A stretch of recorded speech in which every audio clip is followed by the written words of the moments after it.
Well, the First Lady taking some heat for remarks she made to People magazine, suggesting Jane Fonda is the kind of woman she might want to live or look like when she, Michelle Obama, reaches the age of 70 or 80. She calls Ms. Fonda a, quote, beautiful, engaged, politically savvy, sharp woman. But for some folks, this is the image of Ms. Fonda that lives on.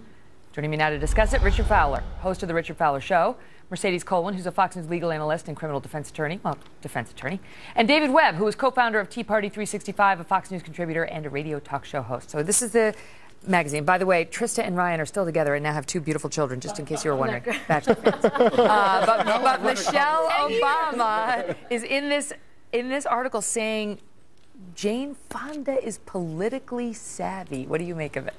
Oh, I've got to take a deep breath on this one. Why don't we have a poll of Vietnam veterans for Hanoi, Jane, and see what they think of her? I'm going to be nice and leave it at that. This is someone who, look, my father was a Vietnam veteran. I've gone to Vietnam veterans conventions for years. I broadcast from them. I know a lot of these guys. She was anti-Vietnam War. She was a figure that literally cost American lives in blood. I would pick somebody better to consider politically savvy who's not a traitor. The thing is, if she had just said, I want to have a body like Jane Fonda when I'm in my 70s, like, most women would say, yeah, me too.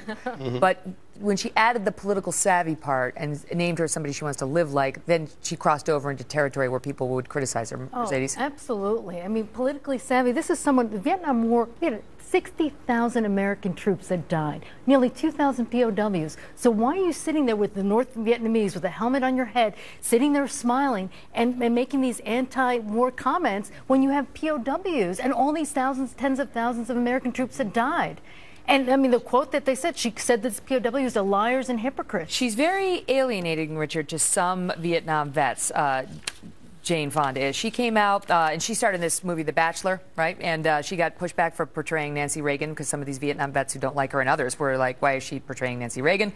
And she came out and said, I figured it would tweak the right. Who cares?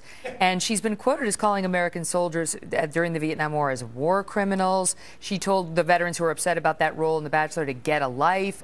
I mean, the question is, should the First Lady be holding her up as a figure she admires? Well, I think in the article, she also references Cicely Tyser, who's a, civil rights activist, Tony Award winner. And I really think what Michelle Obama is trying to say here is more so, listen, these are women that have a longevity in their career. They've learned how to navigate their business, whatever the market they're in.